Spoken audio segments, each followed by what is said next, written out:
Well, good morning. It's Brent Adams here with your Rural Strong Morning Ag Report for this Groundhog Day. Again, Friday, February 2nd. Checking in this morning from Fort Worth, Texas, where I'll be this weekend to MC a special night of music at historic National Hall with Steve Marquardt and his A-list band and a host of talent from the Clarksville Creative Sound recording label. Leading off the headlines this morning, the final U.S. drought monitor for January 2024 shows marked improvements in total drought coverage, reaching levels not this low since last June. Here with the details is USDA Radio's Rod Bain. Significant storminess in January equated to dramatic reductions in drought coverage during the month. USDA meteorologist Brad Rippey says over 23.5% of the country was covered by drought as of January 30th. That is down 9.5 percentage points from what we saw on January 2nd when drought coverage was just shy of 33%. That also is down from a recent peak of slightly more than 40% of the country in drought as recently as early October of 2023. Yet most notable, that 23.5% of the country in drought, that is the lowest U.S. drought coverage since early June of 2023. Similar stories are noted for extreme and exceptional drought, D3 and D4 coverage during the same time period, reaching their lowest levels since last June. We have only 2 remaining pockets of exceptional drought in the country across New Mexico and Mississippi. I'm Rod Bain reporting for the U.S. Department of Agriculture in Washington, D.C. Well, what does USDA's latest state stories reveal regarding month-over-month changes in pasture and rangeland conditions for some reporting states?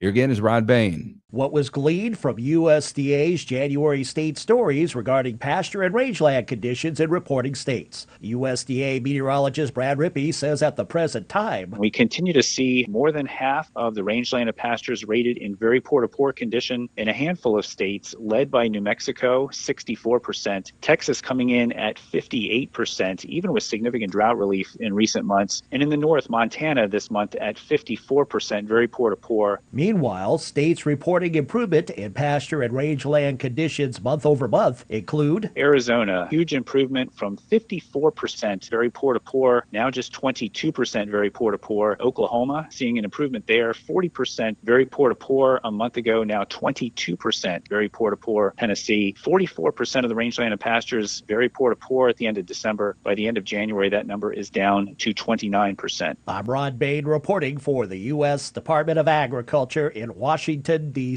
Farm state members of Congress helped push sweeping tax legislation across the finish line in the House, though some ag senators seem reluctant to throw their support behind the bill. Their message prevailed over bill opponents on both sides of the aisle. Farmers and ranchers will benefit from the bipartisan bicameral tax deal the House passed 357 to 70.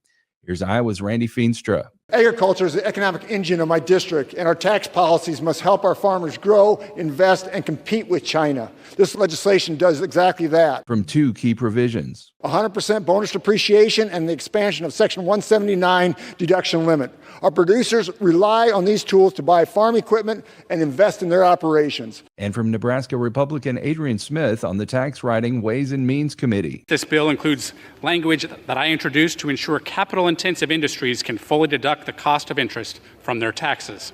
This is particularly important right now as Americans continue to deal with recent high inflation and higher interest rates. But in the Senate, Republicans Chuck Grassley, Thom Tillis, and Mitt Romney, quoted in the Washington Post, criticized the bill. Grassley citing the political benefits to President Biden in an election year while withholding final judgment. Still, groups on both sides of the political spectrum rallied behind the bill. American Farm Bureau Federation President Zippy Duvall, in a written statement, said the bill will bring, quote, meaningful tax relief to our nation's farmers and ranchers at a time of high interest rates and slim margins, end quote. He urged the Senate to swiftly pass it. Well, the United Soybean Board has new leadership. Ohio farmer Steve Reinhardt is the organization's 2024 chair. Reinhardt says it's an honor to lead the USB. It's great to be the United Soybean Board and the 515,000 soybean farmers we have around the country. We have 77 volunteer board members that serve, and it's just an honor for me to be able to help lead them through this next year. I've served as treasurer and the Value Alignment Committee coordinator for the USB, and the Value Alignment Committee, of course, is our committee that looks at all of our investment processes and our portfolio development in order to take that checkoff dollars and then give that return back to the U.S. soybean farmer. Reinhardt says his background has prepared him for the new role. In our farm, we have soybeans, corn, wheat, and some other crops there to a smaller extent, but I've also served as an ag instructor and an FFA advisor. Served a term in our county commission office and then also 4 terms in the Ohio House of Representatives. So I have a pretty well-rounded background and able to make sure that we can talk with people and try to look at where we need to be investing in order to make U.S. soybean farmers profitable. Reinhardt talks about the investments he's most excited about. Well, we have really 3 areas that we look at in supply and demand, and we have infrastructure and connectivity, and I think we're looking at broadband and, of course, what we can do with our rail, river, and road transportation, and of course to keep soybeans flowing across the countryside. And then I think we look at innovation and technology, what we can do for soybean meal and soybean oil. And then the last one is health and nutrition. And I think while livestock is still our biggest meal customer, we want to also look at the human health side and see how we can maybe help address malnutrition around the world, and that can create a bigger use for soybeans then as well. It's all about maximizing the return on investment for soybean growers. At this last cycle, the soybean farmers, for every dollar we're investing in checkoff, are returning about $12.34 back to the farmers for that checkoff investment. And finally this morning, it's about time for Punxsutawney Phil. Meteorologists are trying to predict what Phil's going to predict. Quite a predicament. Will Phil see his shadow, which would signal 6 more weeks of winter, or will he not? We asked USDA meteorologist Brad Rippey for his take on this. It looks like there will be a weak weather system moving through the northeastern United States. So I would expect to see cloudy conditions in western Pennsylvania on Friday morning, perhaps a snow flurry or 2, but almost certainly a low cloud deck in place as that weak weather system moves through the northeast. Which would mean, of course, no shadow and thus, according to folklore, an early spring. But Brad Rippey says Phil's usually right only about half the time, and so... We shall see. Yes, we will. Gary Crawford for the U.S. Department of Agriculture. Well, you can keep up with the latest from the world of agriculture by subscribing to the Tractors and Troubadours podcast from Rural Strong Media.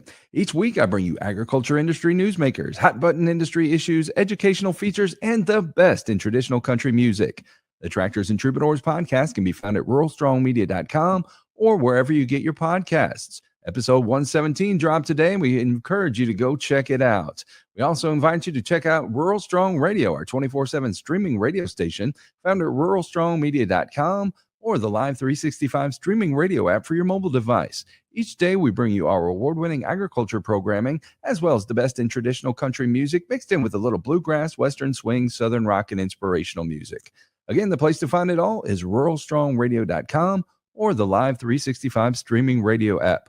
We're portable, so take us with you everywhere you go while you're working on the farm or ranch. Let's get through the workday together. Well, I'll be back again on Monday from Fort Worth, Texas, with another Rural Strong Morning Ag Report here on Steve Shetler Media. Make it a great weekend, everybody.